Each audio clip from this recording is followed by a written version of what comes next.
Kailangan mo lang paghaluin ang toothpaste at alcohol para makakita ng isang bagay na talagang kamangha-mangha. Pagkatapos nito, siguradong magugulat ka at gusto mong ipamahagi ito sa lahat ng kakilala mo.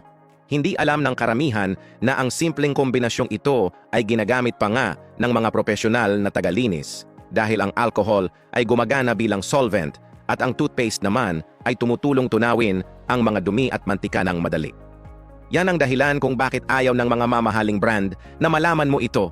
Gusto nila patuloy kang bumili ng mga mamahaling produkto na hindi naman ganon ka-epektibo.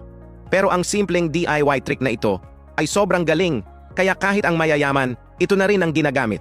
Ngayon, buksan mo ang bote at ibuhos ang laman sa isang lalagyan.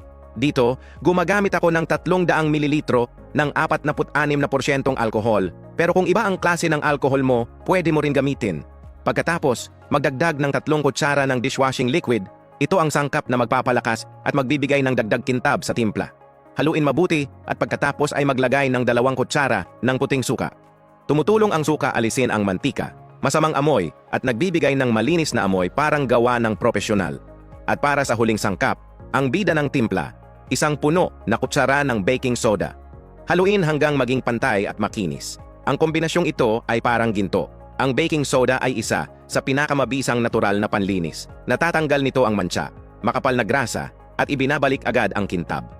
Mula nang matuklasan ko ito, hindi na ako bumibili ng mga mamahaling panlinis. Palagi ko itong ginagamit sa bahay at pareho palagi ang resulta, linis, kintab at tipid. Para itago, gamitin ulit ang bote ng alkohol, tulungan ng imbudo at lagyan ng spray cap.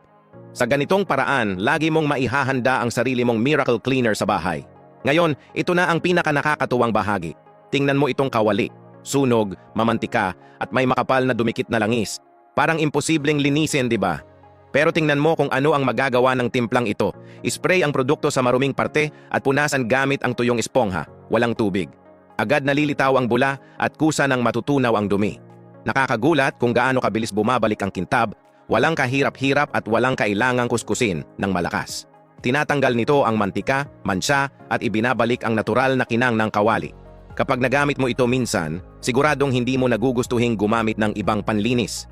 Ang simpleng trick na ito ay magpapabago sa routine mo at magpapakintab sa buong kusina mo. I-comment mo kung gumana sa'yo. At kung gusto mo rin ng mga ganitong tip, i-share ang video sa mga kaibigan at pamilya mo. Siguradong magpapasalamat sila pag nakita nila ang resulta.